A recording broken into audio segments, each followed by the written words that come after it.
Rain never really stops in Hollow City. It's the kind of rain that turns streets into mirrors and washes the color off everything. Taxi headlights slice through the fog, glowing sickly yellow on cracked asphalt. Behind one wheel sits Jack Harper, 28, hollow-eyed, a man who lives more at night than in daylight. He works the graveyard shift, driving strangers who never speak and never tip. He tells himself he likes the quiet, but the quiet listens. The radio hums. Another body found near District 17. Police suspect the same killer. Facial mutilation identical to previous cases. Jack switches it off. The words echo anyway. Facial mutilation.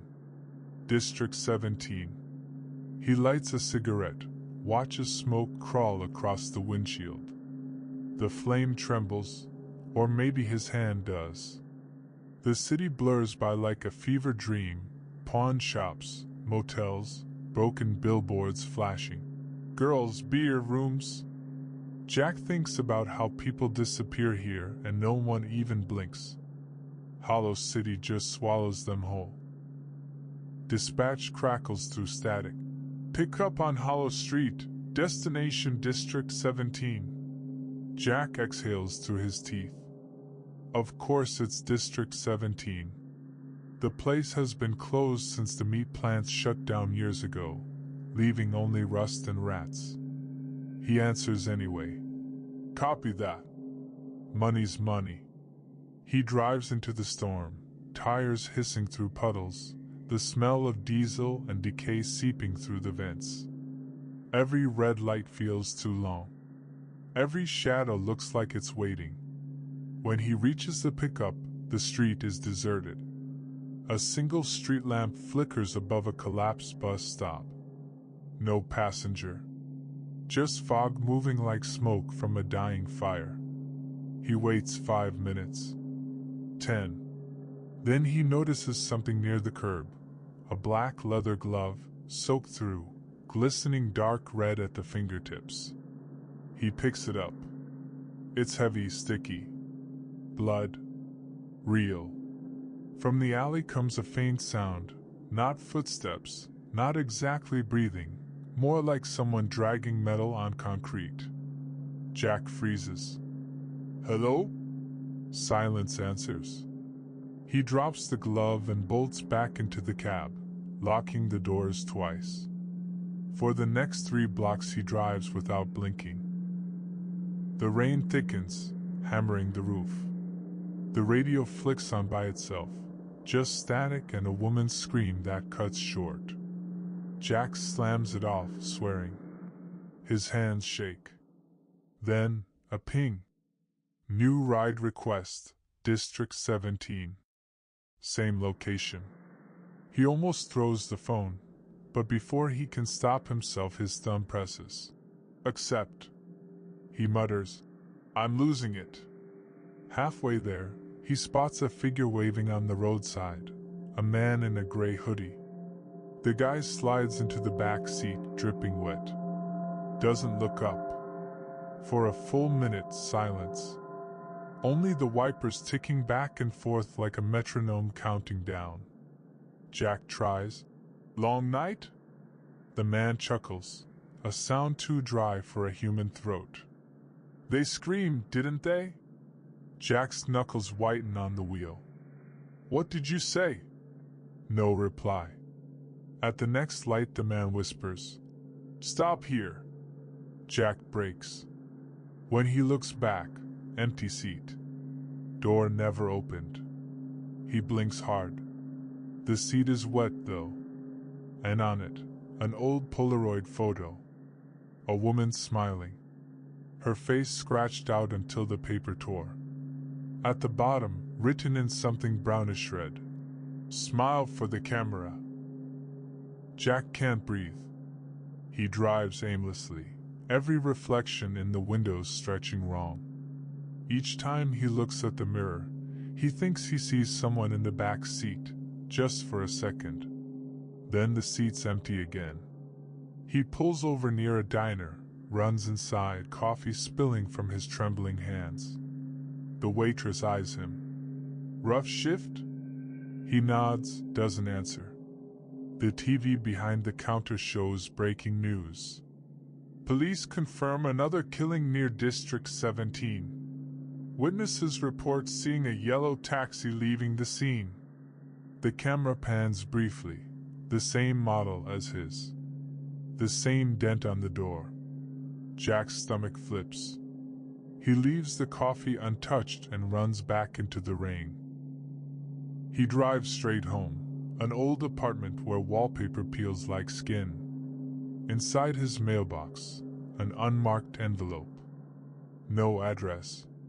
He rips it open. Inside, a cassette tape, handwritten label, "Play Me." He finds his dusty tape deck, shoves it in. Static. Then a deep, distorted voice. "You drive them. I finish them. You forget because you choose to." Jack rips the tape out, breathing hard. The words echo in his skull like church bells. He stares into the bathroom mirror. For a split second, his reflection grins, but he doesn't. 3 days without sleep. Jack keeps driving. He tells himself he's working, but really he's chasing something. Every night he circles District 17. The factory ruins call to him like a wound that won't close. At 2 a.m. he finally parks outside the old meat plant. Rusty gates hang open. Inside, darkness so thick it feels alive. He steps through puddles that smell of old iron. His flashlight flickers over hooks, chains, and walls stained with something too dark to be rust. Then he sees them, photographs pinned everywhere. Dozens, hundreds, human faces torn from IDs, magazines, maybe real people. And right in the center, his own photo. Circled in red. Something moves behind him. A whisper, almost kind. "Welcome home." He spins, light shaking. A figure steps from the dark, tall, wearing a butcher's apron, a mask sewn from patches of human skin. The voice is gentle, familiar. "You've been my driver every night." Jack backs away. "Who are you?" The figure tilts its head. "You, Jack." He peels off one glove. A scar runs across his wrist, identical to Jack's. Flashbacks hit. The blackout nights, blood under his nails, the missing dashcam files. He remembers his wife's face. Her murder here years ago, the rage that broke something inside him. He screams, "No! You're not real!" But the butcher steps closer. "We share the same hands." Jack grabs a rusted wrench and swings. The light dies. Wet thuds echo. Screams overlap. Maybe his, maybe someone else's. Dawn leaks gray over Hollow City. The meat plant burns, orange against the rain. Jack staggers outside, soaked in smoke and blood. Sirens wail. Police swarm. An officer kneels beside him. "It's over. The butcher's dead." Jack laughs, raw and broken. "Yeah, he's gone." The cop opens the taxi trunk. Inside, a fresh mask still dripping. Cut to later, hospital room, fluorescent lights buzzing. A detective leans over him. "We found 12 bodies, all your fares. Can you explain that?" Jack stares at his hands, bandaged and trembling. "I don't remember." The detective's voice lowers. "Then who was driving?" Jack looks toward the window. In the reflection, another Jack smiles back, calm, clean, eyes full of night. The heart monitor spikes.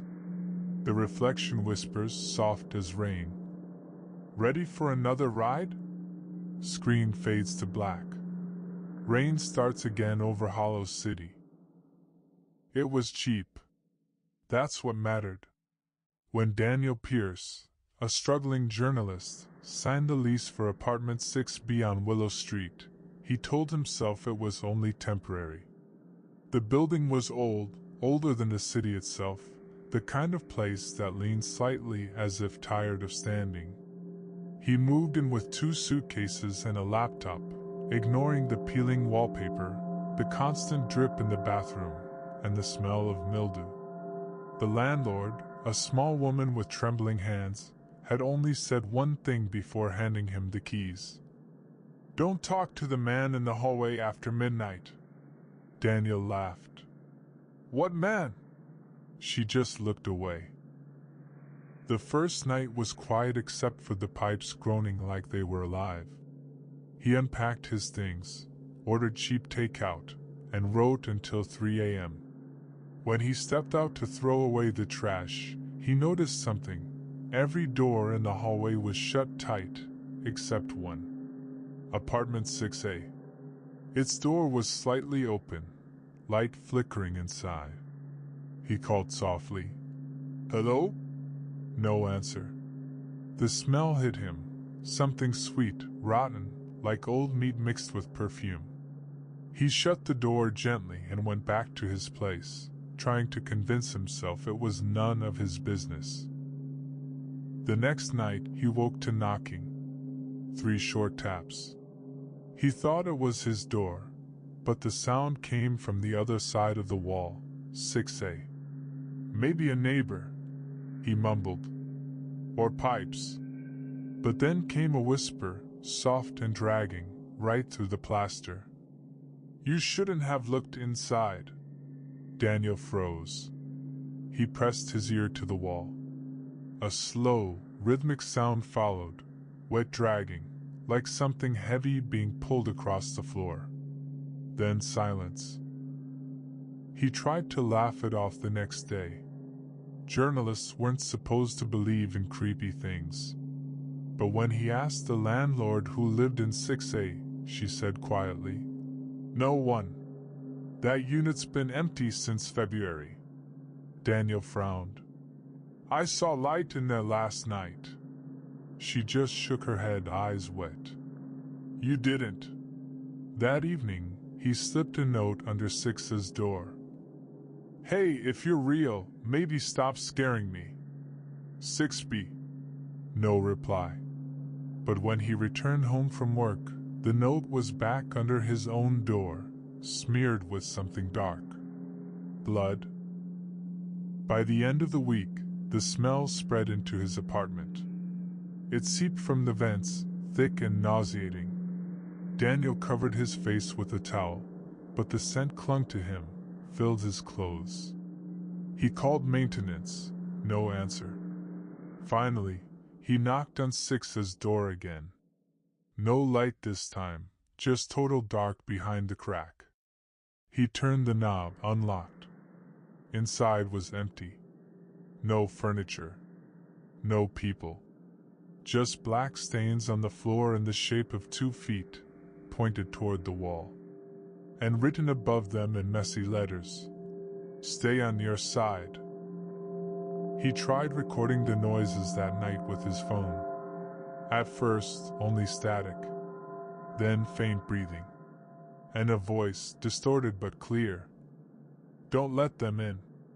The next morning, his phone was gone. He found it later under his pillow, still recording, 7 hours of static. But the last 5 seconds made his blood run cold. The sound of his own door unlocking. Daniel started sleeping with the lights on. At 3:12 a.m., he woke again. This time, the knocking was real. His door shook under the weight of it. He whispered, "Who is it?" A man's voice answered softly, "You left the lights on." He froze. Through the peephole, he saw nothing. But when he backed away, the doorknob turned slowly on its own. Click. He grabbed a chair and jammed it under the handle. The knocking stopped, replaced by a faint scratching, like fingernails tracing wood. The next morning, he stormed into the landlord's office. "Someone's in that apartment." The old woman looked at him with sunken eyes. 6A burned last winter. The tenant never left. Daniel's voice trembled. "Then who's talking to me?" she just said. "You heard him, didn't you? Then he's already moved in." He ran back upstairs. The hallway was cold now, frost blooming on the walls. The door to 6A stood wide open. Inside, a chair facing the wall. On it, a recorder. He pressed play. His own voice came out. "Don't let them in." He checked the file date, 3 days before he even moved in. That night, he packed his bags, but every time he tried to leave, the hallway looped back to his door. No matter how far he ran, he always ended up in front of apartment 6B. The light under 6A's door glowed red. The voice came again, softer, almost tender. "You're already home, Daniel." He dropped his keys. The air smelled like rot and roses. When police finally entered the building a week later, they found apartment 6B empty. No furniture. No luggage. Just a single chair facing the wall, and a phone still recording. The last minute of the file was nothing but faint knocking, and a whisper close to the microphone. He left the lights on. Fade out. Slow rain over Willow Street.